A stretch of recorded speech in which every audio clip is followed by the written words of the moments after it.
kita bisa khawatir, tetapi kita harus tahu bahwa tidak semua hal itu merupakan gangguan mental.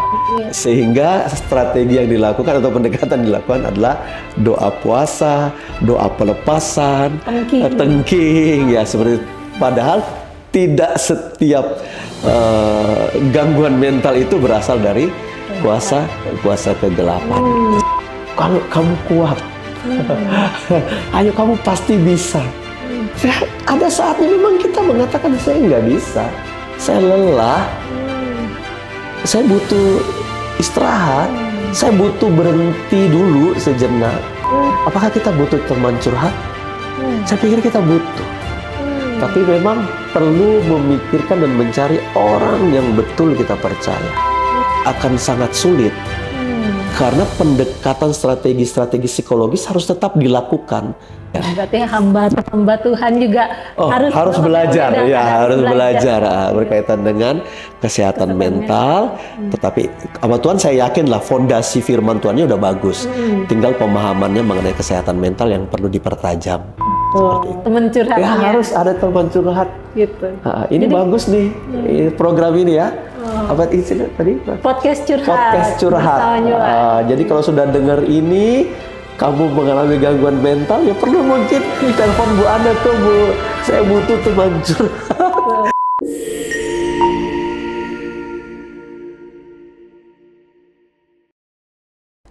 Hidup di zaman sekarang, harga barang mahal-mahal. Hidup bersosialisasi, terlalu banyak gesekan. Hidup menyendiri, nggak ada teman curhat. Kebanyakan nonton media sosial ternyata membawa juga pengaruh buruk.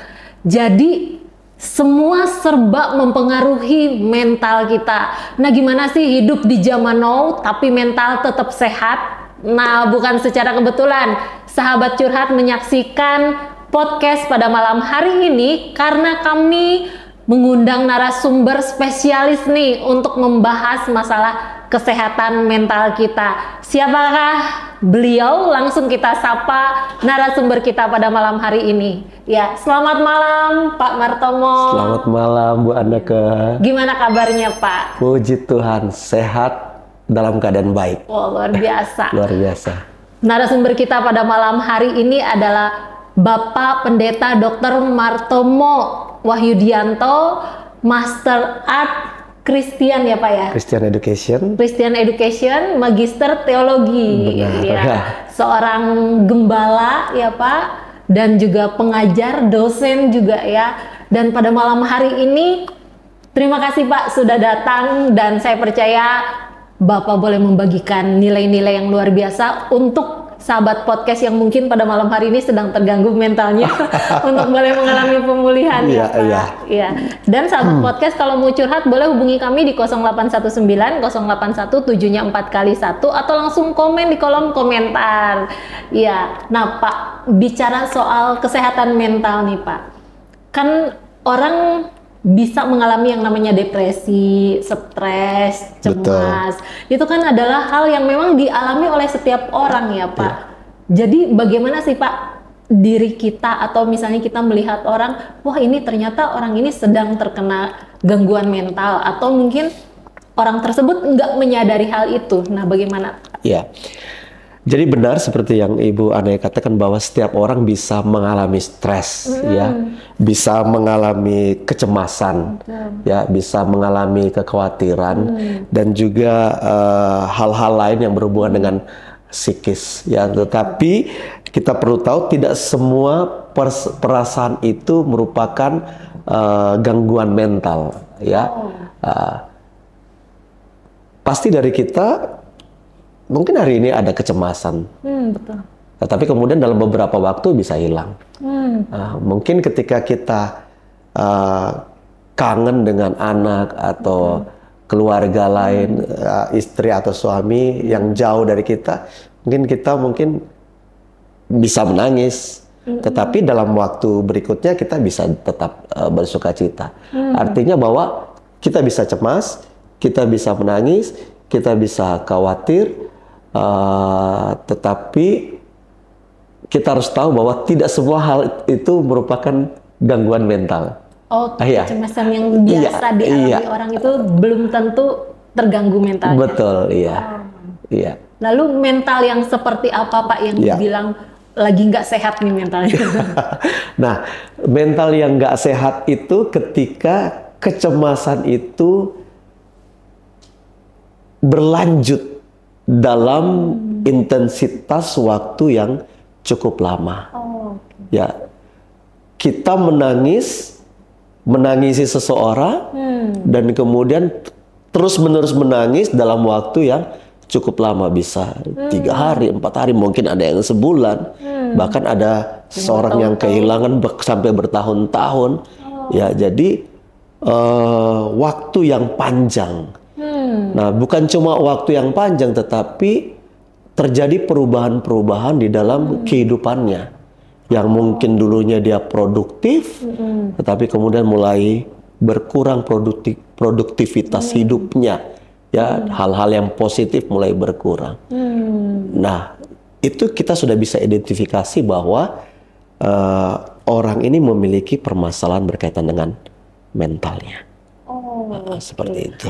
Jadi kalau misalnya dalam jangka waktu saat ini cemas sebentar, itu hal yang normal ya. Hal yang Tapi normal, kalau betul. misalnya udah berlarut-larut, berkepanjangan, sebulan, 2 bulan, setahun, baru itu yang dinamakan terjadi gangguan mental di dalam kehidupannya. Ya. Betul. Bahkan ada yang sampai terjadi perubahan fisik, ya sakit, penyakit bertambah. Nah, itu bisa saja bersumber dari pikiran dan kesehatan mentalnya yang sudah terganggu. Oh, makanya kalau biasanya orang yang berat badannya berkurang dibilang banyak pikiran nih sakit mental. Itu juga mungkin salah satu Bisa salah satu hal yang bisa terlihat dari orang yang kesehatan mentalnya terganggu. Seperti itu. Tapi kalau misalnya Pak, seseorang mungkin punya literasi yang cukup baik atau mungkin tinggi tentang masalah kesehatan mental, mungkin orang tersebut bisa langsung konsultasi ke ahlinya gitu ya. Betul. Atau mungkin datang ke dokter spesialis untuk konsultasi. Tapi kalau misalnya orang yang tidak mempunyai literasi apa-apa, mungkin nggak tahu gitu kan, jangan-jangan nih kena guna-guna atau jangan-jangan kemasukan roh jahat, jadi dibawalah ke orang pintar atau ke dukun. Nah, bagaimana sih Pak membedakan orang yang benar-benar sakit mental atau terkena roh jahat? Iya, ini menarik ini Bu Ana ya, karena sepanjang pelayanan saya memiliki pengalaman-pengalaman khusus yang berkaitan dengan hal seperti ini, sehingga dalam berjalannya waktu saya akhirnya tahu bahwa ternyata ada perbedaan yang signifikan antara orang yang mengalami gangguan mental dengan orang yang kerasukan atau diguna-guna. Saya ceritakan sedikit pengalaman saya ketika pelayanan saya di Sulawesi Tengah. Saya cukup banyak diundang untuk mengusir setan ya, orang-orang yang kerasukan ya. Dan hampir sebagian besar memang mereka kerasukan setan. Tetapi satu waktu saya pernah diundang oleh satu keluarga untuk menolong anaknya dan mendoakan karena menurut mereka kerasukan. Jadi ketika saya masuk ke kamar, anak itu berteriak-teriak, kemudian saya biarkan saja dia berteriak-teriak, karena ketika saya melihat dia tidak seperti orang-orang yang kerasukan setan pada umumnya yang pernah saya layani. Ya, mengapa? Karena matanya masih bisa menatap saya dengan, bagi saya bukan kosong, bukan tajam, bukan merah, normal sebagai mata manusia. Ya, ada perbedaan. Iya, seperti itu. Itu yang pertama. Yang kemudian ada keluarganya di situ yang kemudian memegang dia, hanya seorang ibu. Karena pengalaman saya ketika orang yang kerasukan setan, dia tidak bisa dipegang oleh satu orang. Ya, itu 3 lelaki dewasa kadang-kadang kalah dengan orang yang kerasukan. Karena mungkin ada roh yang menguatkan. Yang kemudian yang bisa saya identifikasi adalah dia menangis. Nah, menangis ini bukan tanda orang kerasukan. Ya, orang kerasukan tidak bisa menangis. Orang kerasukan tidak bisa menangis. Tidak bisa menangis, ya. Jadi kemudian saya minta keluar mamanya, kemudian tinggal kami berdua. Saya mengatakan, kamu cerita apa yang terjadi pada dirimu.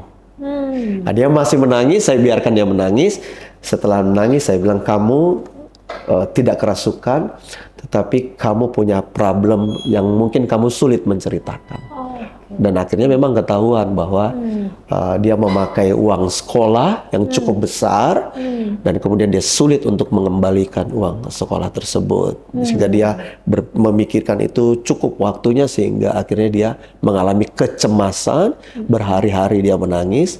Nah, terlihat bahwa dia bukan orang yang diguna-guna, bukan kerasukan setan, tapi bermasalah dengan psikisnya, berkaitan dengan utang yang dia harus tanggung. Seperti itu. Mungkin takut juga untuk menceritakan kepada keluarga ya Pak? Betul. Takut menceritakan kepada keluarga sehingga menambah tekanan pikiran dia. Jadi bisa diidentifikasi bahwa ini bukan orang yang diguna-guna atau kerasukan, tetapi memang memiliki masalah dalam mentalnya. Jadi karena anak tersebut tidak menceritakan kepada keluarga, akhirnya anak tersebut bisa sampai stres seperti itu ya Pak? Adakah memang peranan keluarga itu penting Pak untuk menjaga mental seseorang? Iya, keluarga bagi saya merupakan faktor yang cukup signifikan untuk menolong orang-orang yang mengalami gangguan mental di dalam keluarganya. Iya, saya menyaksikan sendiri dalam pelayanan saya ya Bu Anaka ya, di mana ada seorang wanita yang tidak jadi menikah dan kemudian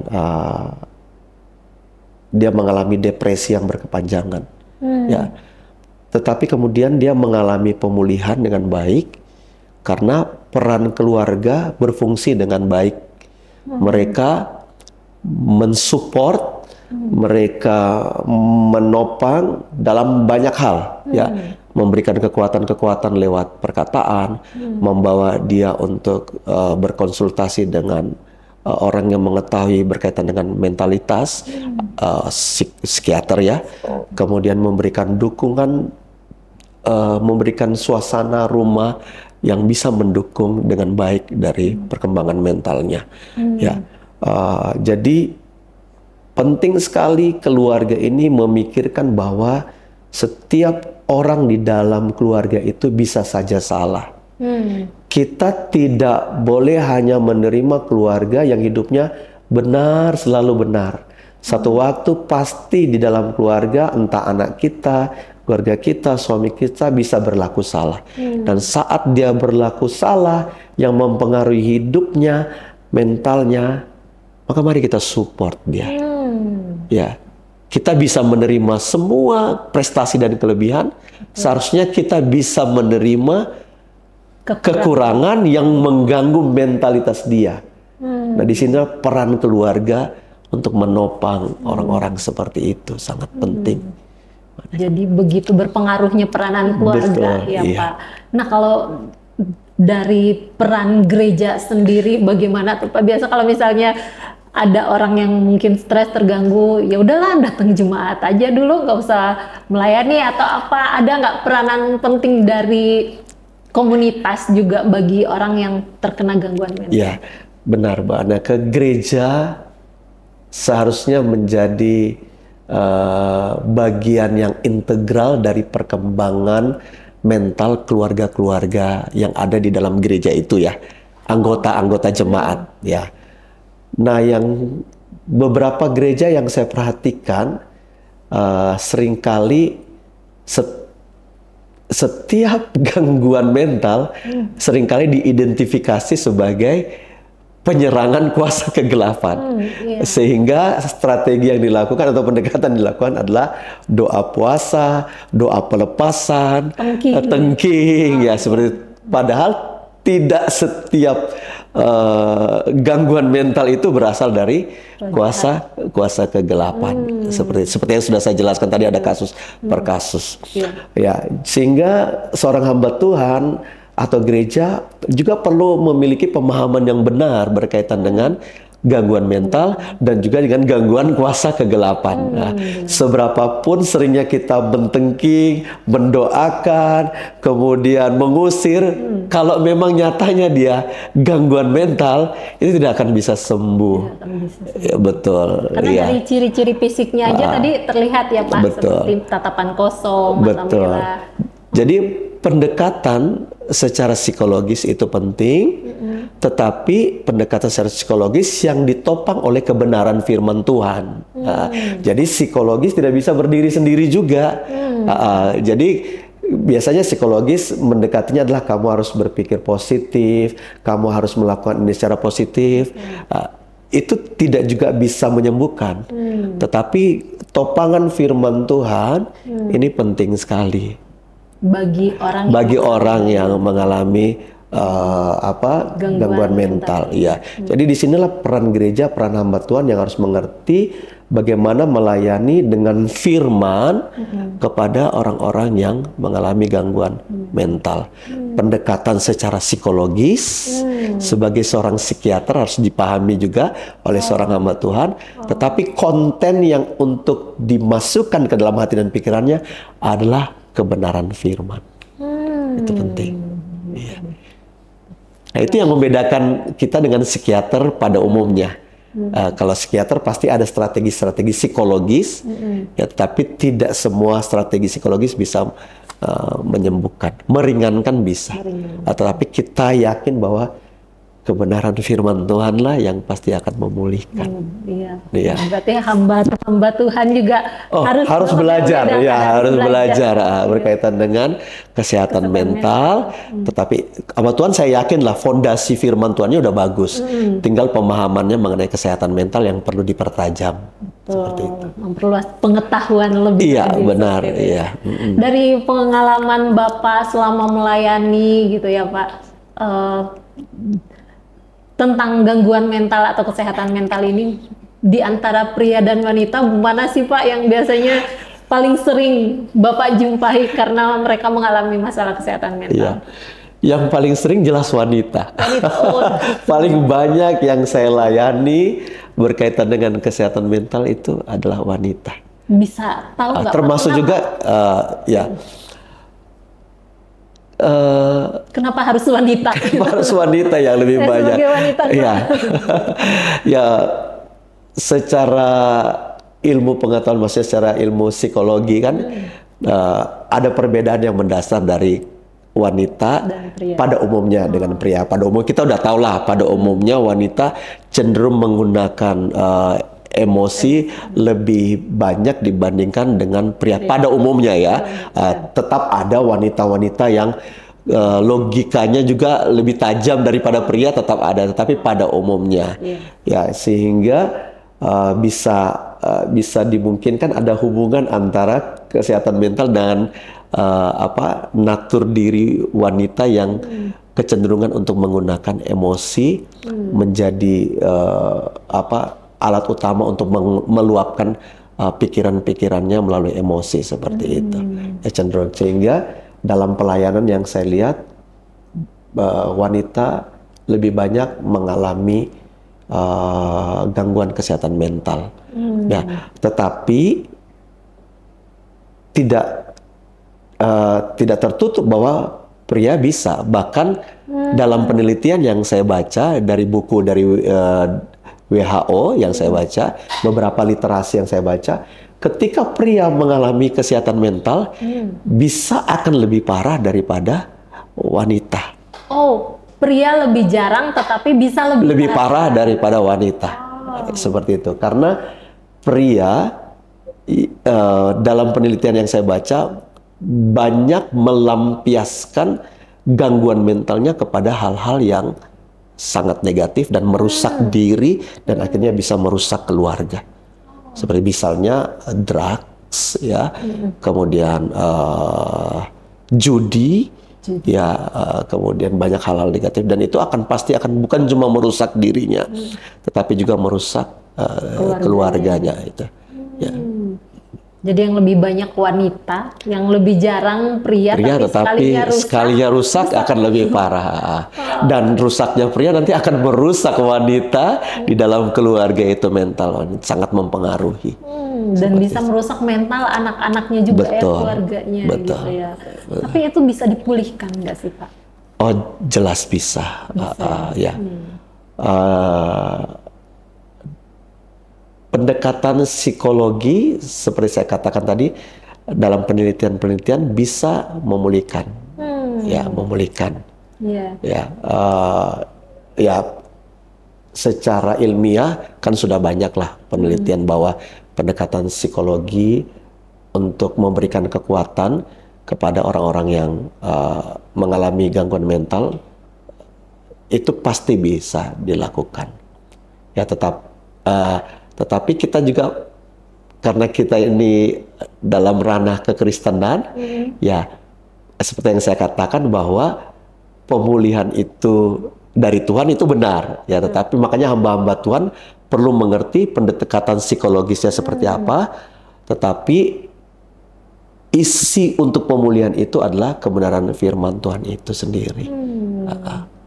Nah, ada terbalik juga ada hamba-hamba Tuhan yang sangat menekankan pendekatan melalui firman Tuhan, tetapi melupakan pendekatan psikis, seperti itu, sehingga pemulihan juga akan sangat sulit, karena pendekatan strategi-strategi psikologis harus tetap dilakukan untuk melakukan pemulihan kepada orang-orang yang mengalami depresi berat.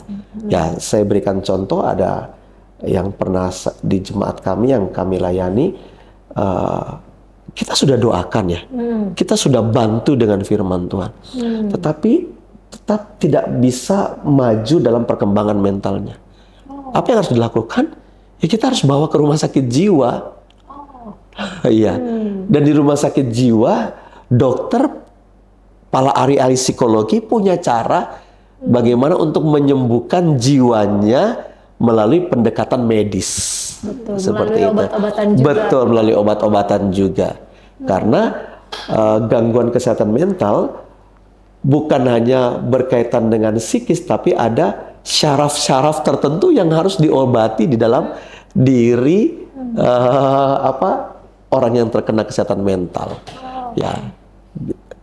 Nah, hamba Tuhan harus mengerti hal ini.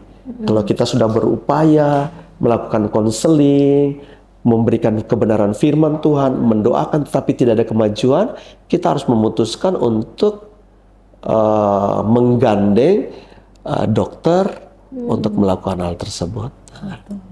Dan sekarang mengalami kemajuan yang cukup baik. Jadi dua sisi ditopang, kebenaran firman Tuhan, tapi juga sisi lainnya medis melakukan pekerjaannya secara baik. Berarti semuanya saling berhubungan. Saling berhubungan. Gereja betul. juga, iya, benar. medis juga. Tapi kalau misalnya Pak, tadi pria itu terkena gangguan mental nih Pak, kan cenderung melukai misalnya keluarga, anak, istri. Betul. Nah, apakah kesehatan mental ini juga bisa menurun seperti itu, atau mungkin si anak juga punya gangguan mental karena dia melihat orang tuanya atau apa gitu, bisa nggak? Ya, ini menarik ya. Sebelum-sebelumnya saya berpikir bahwa sebelum saya membaca beberapa literasi, ya saya menulis beberapa jurnal literasi berkaitan dengan kesehatan mental. Sebelum-sebelumnya saya berpikir bahwa kesehatan mental itu terjadi ya karena permasalahan kehidupan, ya itulah permasalahan ekonomi, permasalahan keluarga, ya. Tetapi ternyata ada penelitian dari buku yang saya baca bahwa faktor genetika itu memang juga bisa mempengaruhi. Genetika itu berarti masih dalam kandungan ibu? Iya, faktor genetika bahwa misalnya ada orang tuanya yang memiliki gangguan pernah gila ya, seperti itu istilah, pernah gila, ya itu bisa bisa menurun kepada cucunya dan anak-anaknya seperti itu. Ada penelitian.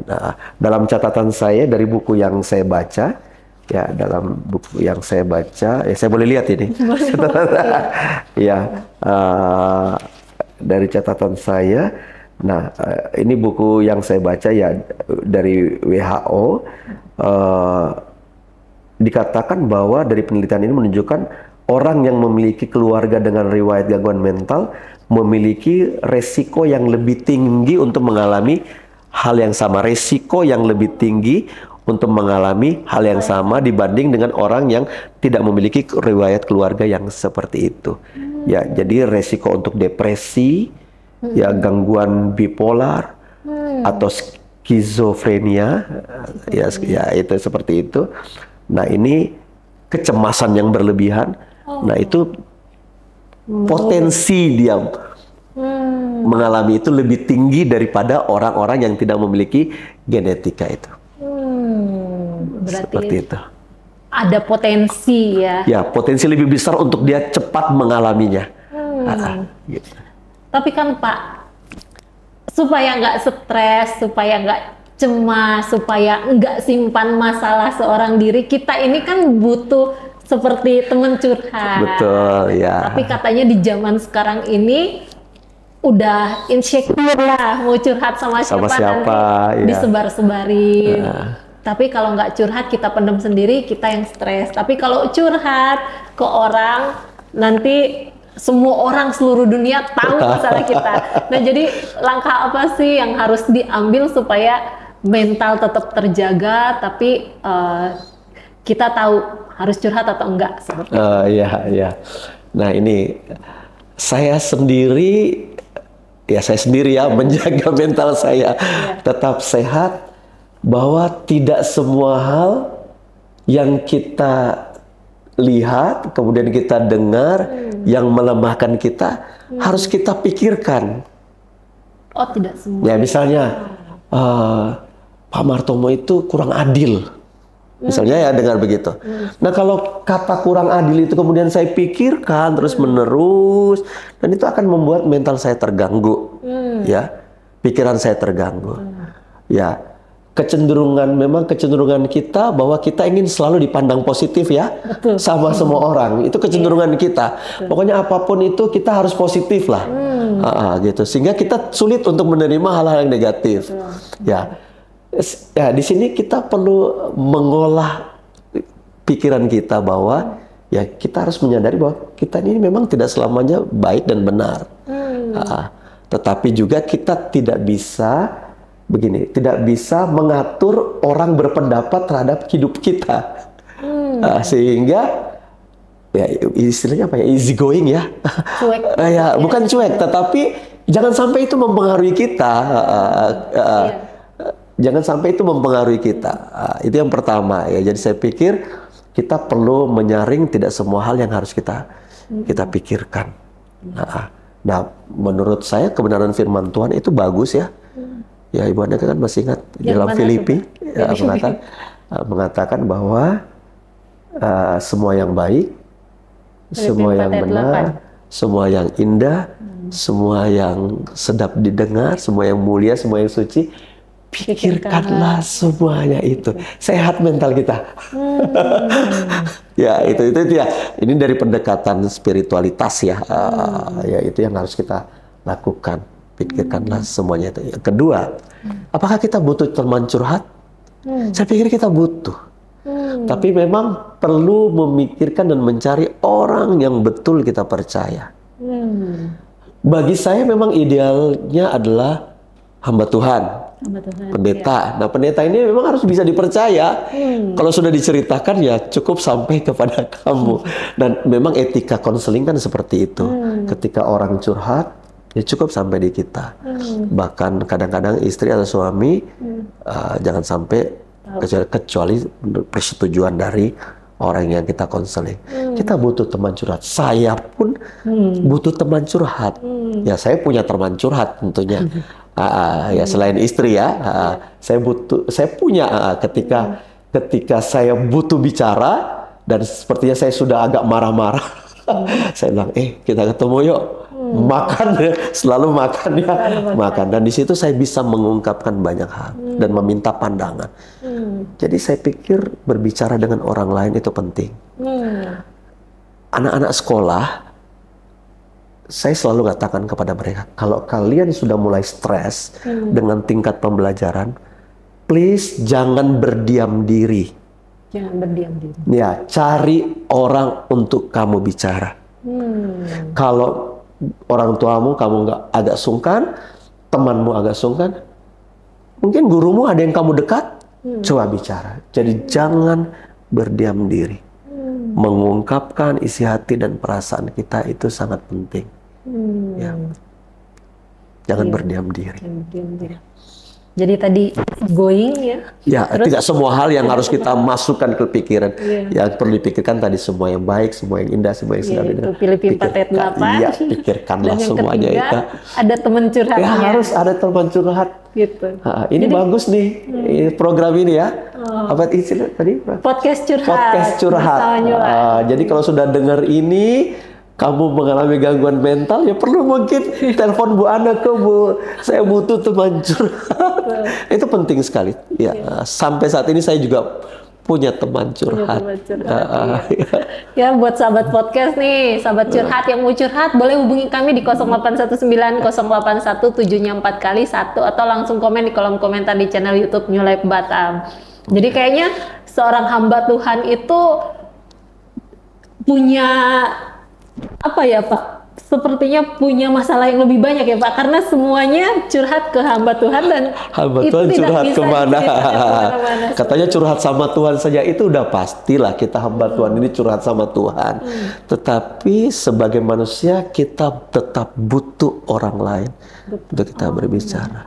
Ya memang hamba Tuhan, para pendeta, gembala menampung banyak curhatan ya katanya semua sampah itu, tapi bagi saya tidak bukan sampah ya. Kita memang dikaruniai untuk mendengar hal-hal seperti itu. Yakinlah bahwa kita hamba Tuhan ini dikaruniai untuk menampung dan menerima semua hal itu. Terus diri kita pun punya masalah pastilah. Sudah dengar masalah orang lain, tapi ingat masalah orang lain itu bukan masalah kita.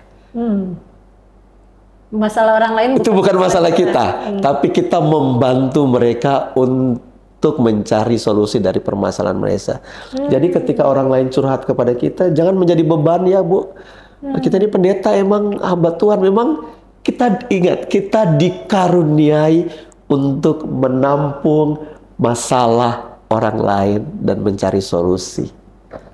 Seperti itu ya. Jadi memang sudah seperti itu natur karunia kita. Saya yakin setiap orang yang berkomitmen jadi pendeta, jadi hamba Tuhan, itu sudah dikaruniai untuk mendengarkan permasalahan orang lain dan meringankan mental mereka. Biarkan dari mendengar, dari mereka curhat itu akan sangat meringankan. Mungkin tidak keseluruhan, tapi cukup meringankan. Luar biasa terberkati sekali saya. Jadi masalah orang lain bukan masalah kita. Bukan masalah kita. Cuma kita dikasih karunia oleh untuk Tuhan. Mendengarkan. Betul. Itu, ya. Dan mencari solusi dari permasalahan mereka. Tapi tidak semua permasalahan mereka kita harus mencarikan solusi. Oh, tidak semua. Iya. Karena kita bukan Tuhan. Ya, kalau kita nggak bisa, ya memang kita nggak bisa. Tetapi kita perlu mendengarkan dan memberikan pandangan-pandangan. Ya, ya kalau mereka solusinya hutang, masa Ibu Aneke harus bayarin hutang mereka? Kan nggak mungkin kan? Tapi ada pandangan-pandangan yang mungkin bisa membuat mereka mengalami cara berpikir yang berubah berkaitan dengan hal seperti itu. Berarti kita kasih cara pandang kita saja, tidak semua hal harus dibantu untuk dicarikan solusi, karena memang kita bukan memberikan solusi ya, tetapi kita punya karunia untuk mendengarkan semua hal. Jadi mendengar. Iya. Iya. Nah Pak, bicara soal kesehatan mental juga nih Pak, katanya zaman sekarang anak-anak muda kan Bapak sebagai pengajar juga banyak anak-anak muda. Sambil minum Bu ya. Boleh silakan. Anak-anak muda gitu yang Bapak layani juga. Kan mereka generasi Gen Z ini dibilang generasi strawberry itu Pak, lembek-lembek seperti itu. Betul. Punya masalah sedikit, mentalnya nggak kuat katanya.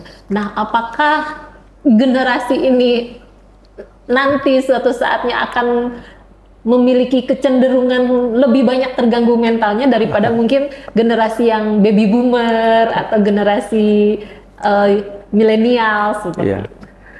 Ya, menurut saya tidak adil ya memberikan mereka julukan apa tadi generasi strawberry. Kan strawberry itu kalau kita lihat diidentikan dengan buah yang lemah, cepat busuk. Bagi saya nggak adil ya. Bagi saya nggak adil. Ini kita membuli nih. melemahkan mereka bagi saya. Saya nggak tahu asal muasal dari julukan itu ya kepada generasi sekarang media sosial bahwa anak-anak sekarang mentalnya seperti itu. Kita harus menyadari bahwa setiap era berbeda. Pembentukan mental itu berbeda. Ada faktor-faktor yang mempengaruhi pembentukan mental. Mungkin zaman saya dikatakan lebih kuat dibanding dengan anak saya. Jelas karena kan kita lebih kuat karena kita udah dewasa ya dibanding dengan anak-anak sekarang. Tapi kalau saya flashback ketika saya di usia mereka dengan melihat anak saya di usia sekarang, saya pikir nggak berbeda jauh. Waktu saya di usia begitu, ya ketika saya pacaran kemudian saya diputuskan, saya mengalami sakit hati ya seperti anak. Cuma mungkin respon dan pelampiasannya berbeda. Ya, zaman dulu kita pelampiasan apa? Kita nggak punya game yang gadget yang itu nggak bisa. Masih lebih main di pelampiasan kita ya seperti itu.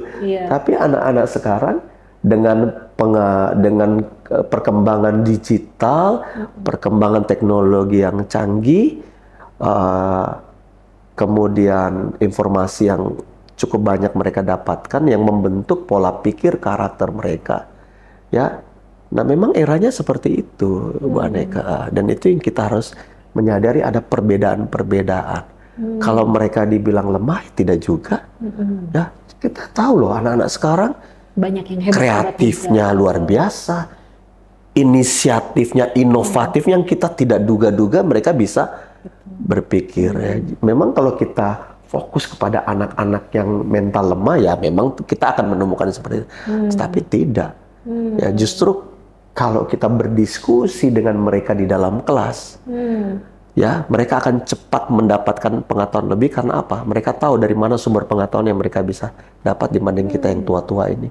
Seperti itu. Karena eranya berbeda. Jadi bagi saya sangat tidak adil ya menjuluki mereka itu sebagai generasi strawberry. Itu merupakan pembulian juga. Iya, bagi saya kita unik dengan era kita masing-masing, Saya yakin bahwa usia saya seperti sekarang, saya tidak akan bisa menguasai teknologi informasi seperti anak-anak sekarang. Iya, benar. Ya itu kalau kita juluki mereka generasi strawberry, nggak adil. Mereka cukup maju dalam digitalisasi. Ya berkaitan dengan mental, enggak, kurang lebih lah. Ya kalau manja, ya mungkin dimanjakan dengan keadaan sekarang. Seperti itu. Iya. Nah, Bapak Martomo sendiri sebagai seorang pengajar nih Pak, juga sebagai seorang hamba Tuhan, ada nggak sih Pak kerinduan Bapak atau harapan Bapak di zaman sekarang ini gitu supaya orang-orang itu tidak terlalu memiliki masalah gangguan kesehatan mental terutama? Ya yang pertama kalau saya sebagai pendeta dan hamba Tuhan ya, seperti yang Tuhan Yesus katakan, marilah kepadaku yang letih lesu dan berbeban berat, aku akan memberikan kelegaan. Jadi saat setiap kita mengalami hal-hal yang sangat mengganggu mentalitas kita, ya yang pertama ya kita harus datang kepada sumber kehidupan, ya, seperti yang Tuhan katakan, marilah kepadaku yang letih lesu dan berbeban berat, aku akan memberikan kelegaan. Yang kedua, bagi saya, kita tidak boleh menyangkali diri kita sedang mengalami masa-masa sulit, stres, cemas. Kita nggak bisa mengatakan bahwa kita, kalau kamu kuat, ayo kamu pasti bisa. Nah, ada saatnya memang kita mengatakan saya nggak bisa, saya lelah, saya butuh istirahat, saya butuh berhenti dulu sejenak. Nggak apa-apa. Berhenti sejenak dari pelayanan bukan dosa bagi saya ketika dia menghadapi masalah-masalah yang mengganggu mental dia. Bukan dosa bagi saya. Ya, tetapi itu cara bagi saya, cara Tuhan, cara kita untuk memulihkan mental kita. Jadi pengakuan bahwa kita dalam keadaan lemah, dalam keadaan terpukul, dalam keadaan cemas, itu penting juga. Ya. Sehingga kita tahu bahwa kita memang manusia yang lemah, stres, depresi, dan kita membutuhkan orang lain, kita membutuhkan Tuhan untuk membantu kita. Ya, seorang nabi pun ya, Elia stres. Daud raja karena dosanya stres.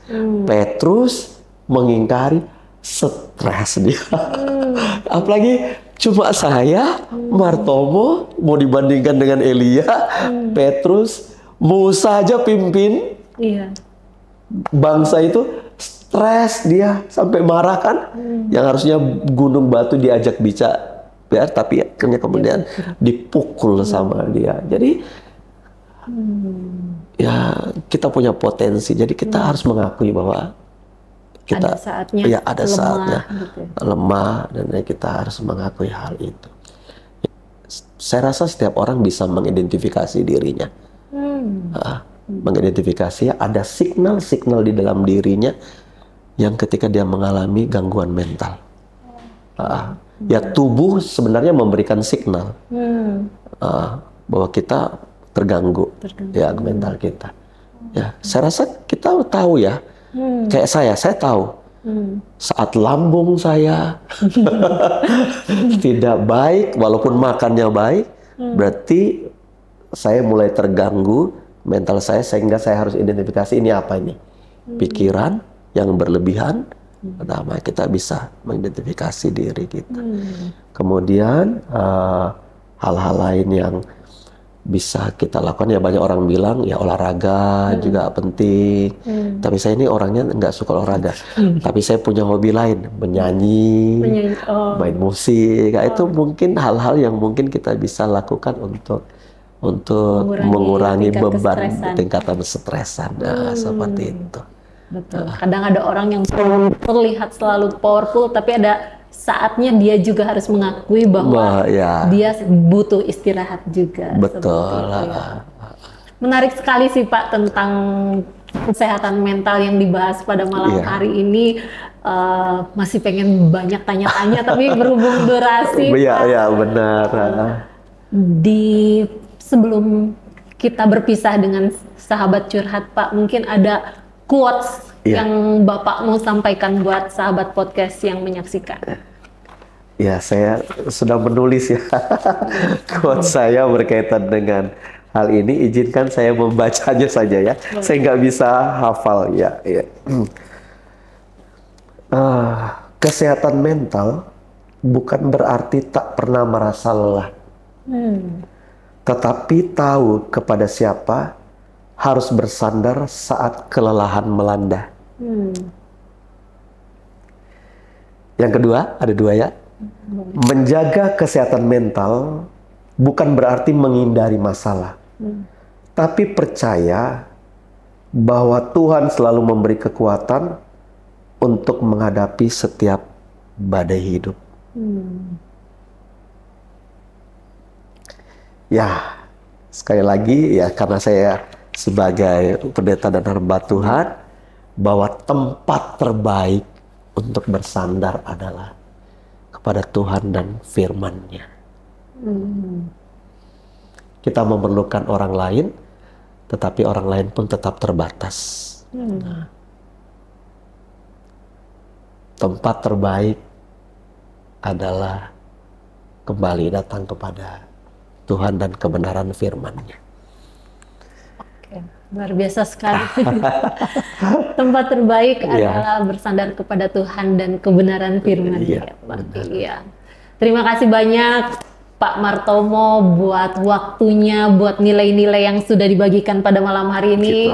Saya percaya saya terberkati, sahabat curhat pada malam hari ini juga pasti terberkati dengan nilai-nilai yang sudah Bapak sampaikan. Terima kasih banyak Pak, Tuhan berkati. Sama-sama Ibu Aneka.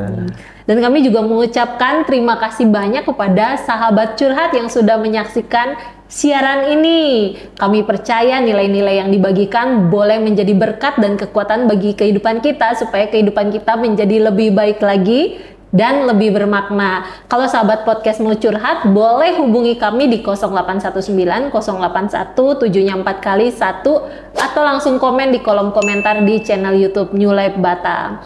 Dan terus saksikan siaran podcast curhat bersama New Life setiap hari Kamis jam 7 malam hanya di channel YouTube New Life Batam.